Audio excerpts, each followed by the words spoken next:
ACC action starts this weekend. So, of course, we're here for a little mid-season review on the latest episode of the Pack Mentality Poppins podcast, episode 146 for those with their notebooks. I'm your co-host, Brian Reinhardt. Still waiting for my other co-host, Trent Hiley, to get back to me about stuff. We'll see. But it's still rocking. But today, got Pat Popolizio in his office. Yes, Brian, good to see you as always. I see you turned your phone this episode. We got it. It's all good. I told you I figured it out. Yeah, we're still on a phone, so still waiting for a computer donation. I put a request in. Okay, that's good. Happy New Year. Are you the type? Do you walk around WB wishing everybody a Happy New Year? I could see you being we had practice, so yeah, we were here. You know, where you get, I don't know, your government days, you get free holiday in a week, 10 days off. I heard you actually told me you were on vacation up in Pennsylvania recently. How was your time away? Good snow. We got about a foot of snow when I was there. The holiday travels, but back. All right, ACC Duals are starting. This year, the ACC, at least in my opinion, I think it's pretty wide open. There's a lot of schools still have some lineup issues, but there is so much talent, so many young guys that ACC Duals are just going to be great this year. Yeah, it's Friday nights are going to be back rocking, as you know. No better place to be than watching the ACC Duals on a Friday night. Pat Popolizio bringing the great analytics of a great question. I guess was that too much of a softball? Do I have to ask you specifically? Talk more about the ACC, please. Well, whatever you'd like to know about it, we'll have starting this Friday. We'll have some really good knowledge for you. Okay, that's good. Friday night, UVA in town. A great young team. They have some very athletic lower weight guys that I think are going to challenge your guys. Was it Hamilton still there? I think he went up a weight though, and he's always been a thorn in the pack side. But Virginia, very good team coming down here. Still have a little question marks with their squad too, but this is a good start for you guys. Definitely, it's always going to be a good duel, and you know it's nice to be back in rhythm with Friday nights and the schedule that we're, accustomed to the way their training's kind of set up. And I know guys are excited for second semester start, but more importantly, get a home duel in Reynolds. And the more in-conference competition we have at home, I know our fan base usually shows out, and Reynolds would be real exciting this Friday. Little giveaway for some season ticket holders. Yeah. A little Vince Robinson bobblehead. Did he provide one to you yet? I don't have it in here, but yeah, they're in the box. I saw them. They look good. I'm glad you got one. I had one. I feel like someone took it off my shelf.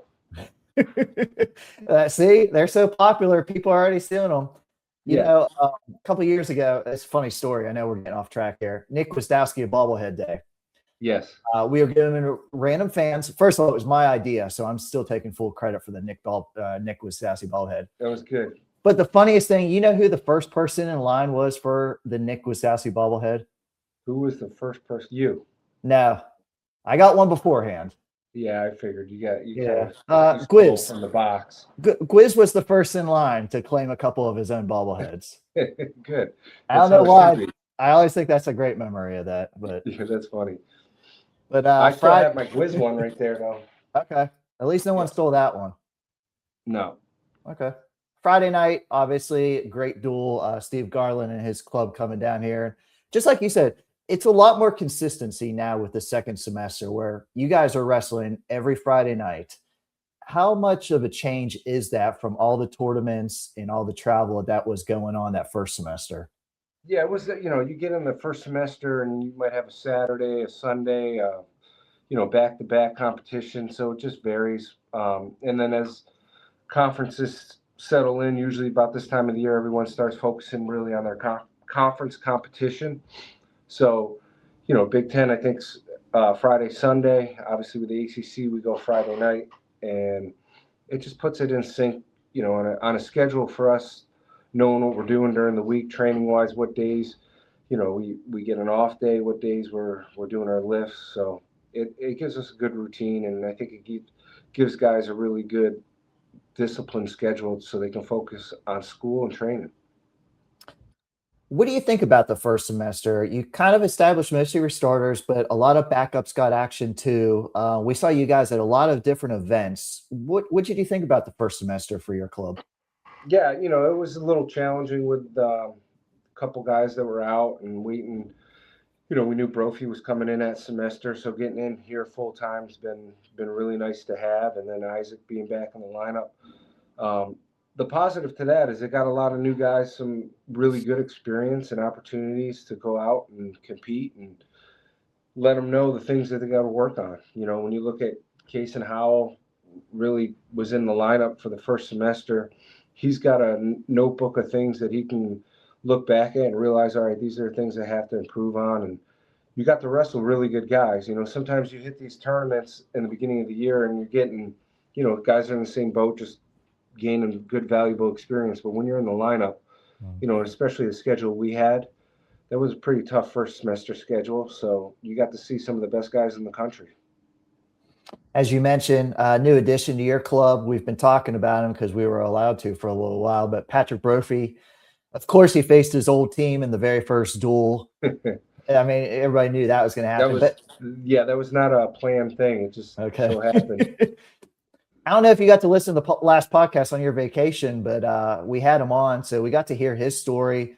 Very interesting. Didn't start wrestling until high school, went to the Citadel, but came here, has gotten some time with Trent over the summer. So kind of what are expectations at 197 now that he's in your room full time? Well, he's a sponge right now. And anyone that starts later in the game, they're really motivated to learn. And I've seen that from him. He's in that room.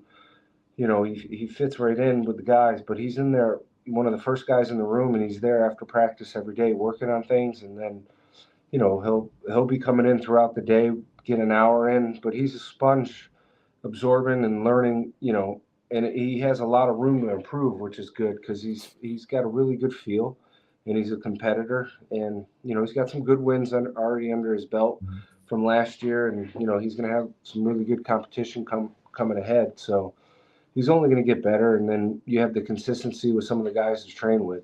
I think it's going to fast track him to where he needs to be. The stat geek in me has to ask, first semester, do any of his matches count for his record this year? How did that work since he wasn't on your roster? I believe so. I think when you're unattached and then you start wrestling right away, they add to your season record for him. Because obviously, kind of referring to getting those 15 matches for RPI and all that, and how that will work out. Okay. I would imagine that that's a guarantee, though. I mean, you're still competing, and you might want to check on that. But yeah, we will. Okay, thank you. Okay, I didn't mean to. Like when you pull a guy out of red shirt, their matches count. Okay, I didn't mean to bring it up and not have an answer here. That guy. Okay, I am. Other guy you mentioned, Isaac Trumbull, back in your lineup, looking great, competing out there. Any restrictions on the second semester? Do you see him going full on? Yeah, no, he needs the matches. He's obviously we took our time working our way back in, and it was a hot start for him wrestling two guys that were ranked. So it'll be good for him. We get in conference play. He's pretty familiar with a lot of the guys, and it'd be good getting valuable experience. He was in there this morning working with Gwiz, and he's got great guys to train with. So he's right on track for everything we're looking for, and I know his. All the goals that he has set ahead are very reachable, and he's going to be in a really good spot when postseason hits. Kind of jumping around, but I know down at 125, I was working on a piece today. The ACC at 125 it's really incredible. It might be the best weight this year, where it was very top heavy, but now there's 4 really great guys. Vince Robinson coming back off his national championship. How have you seen him go in this first semester, knowing that he's a name and everybody's aiming for him? Well, it's anytime you come off, having success like that, you're going to get everyone's best match. And, last year was a little different as he was making a name for himself. And this year, he's got to be ready to go every match that he wrestles. So doing things right leading up to every week is going to be critical for him, and knowing that, and he's a competitor, so he's ready for those challenges. But he always has a different gear, and the bigger the match, sometimes you get to see it. And I thought when we were on the road at Ohio State in a pretty tough environment, he stepped up his game pretty good against, a guy that's tough to wrestle, and showed that he can wrestle all positions. And I think that's something keeps working towards, is being able to wrestle. Obviously he's really good on his feet, riding on the mat and getting off bottom. And if he does all three of those, it's going to be hard for anyone to beat him. I know you always talk about you're not sure what freshmen are going to bring if they're thrown in the lineup first year, but Will Denny has really made a name for himself at 165. He's now a known name out there. Tough ACC conference. He's some really good opponents there that will play it out, but how excited are you for Will's second semester here? Very exciting. I think it worked out good for him. His first couple matches were against high-level guys. Mm-hmm. That first weekend out there was not an easy weekend for him. It's not like he had some warm-up tournaments. We threw him right in the mix of things. He showed he's a competitor, and then as time's gone on, he's settled in really well, and I think he's wrestling with a lot of confidence. What he did, the other day, our last try meet we had in that one match, where he cut the kid with like 15 seconds to go to get another takedown. I think that shows the level of maturity that he has and how aggressive he's wrestling. But every single day that we get with him is another day he gets better. And he's going to be in a really good spot here as we hit ACC competition. And like you said, in conference, his will be very competitive. But I like where he's at right now and the growth that he's made and the maturity. And he's young, but he's a leader and a winner right now. So it's a good spot to be for a true freshman. That was a ranked win that went for a major decision too. So very, very smart to do that. Against, I want to say, the kid was in the final scuffle. Yeah. So yeah. Okay. Big improvement, freshman to sophomore year. Coy Bizkins at 149.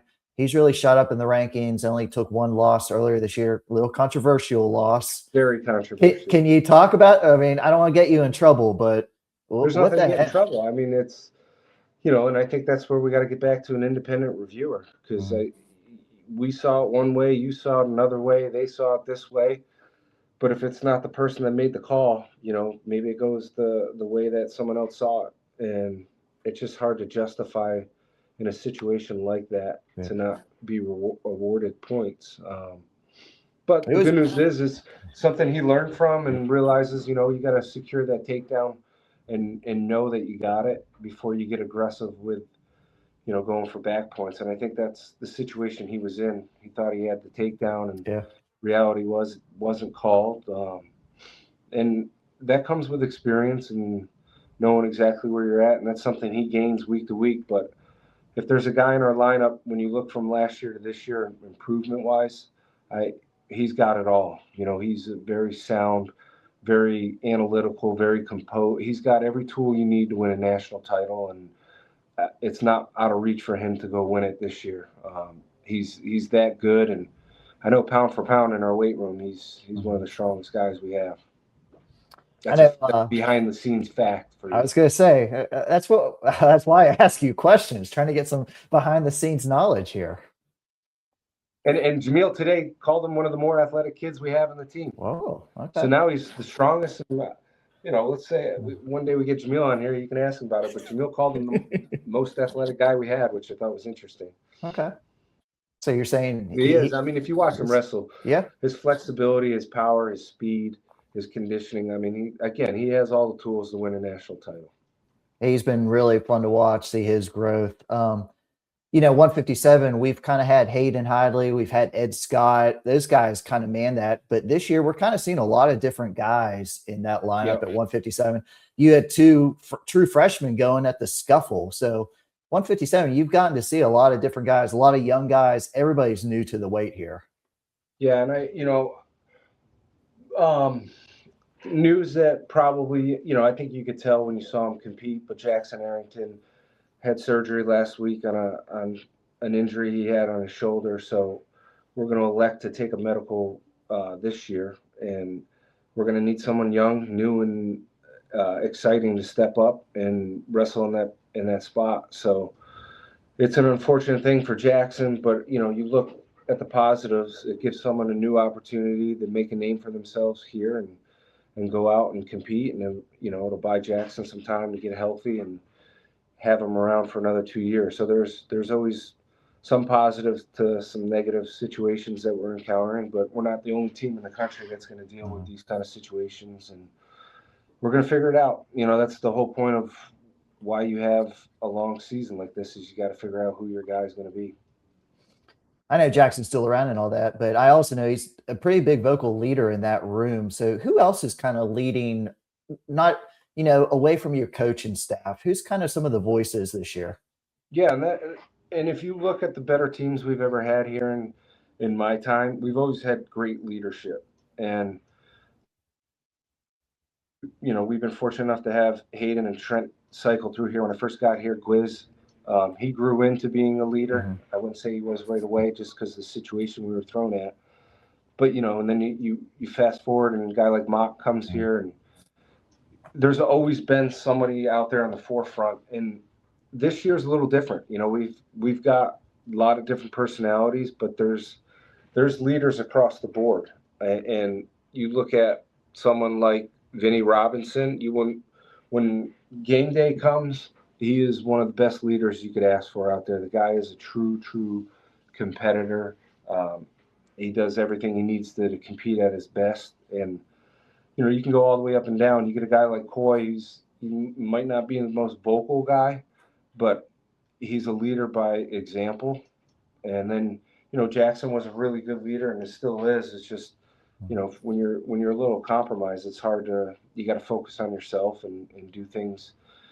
And this is what I think makes good teams, is week to week, different guys are stepping up. Isaac Trumbull, his background and what he's doing school-wise and the leadership skills he has is different from Vinny. And how you connect the dots from different personality, I think, defines really good leaders. And we have them. It's just week to week, they're different, depending on who's in the line. Like, for the first couple, basically the first 5 competitions, Isaac wasn't wrestling. So it's hard when you're not on the mat competing. You're still there leading, but it is just a different kind of view that you get from it. So these guys all mature in due time. But yeah, I think a lot of the things that happen here as we hit second semester, leadership behind the scenes is going to be critical.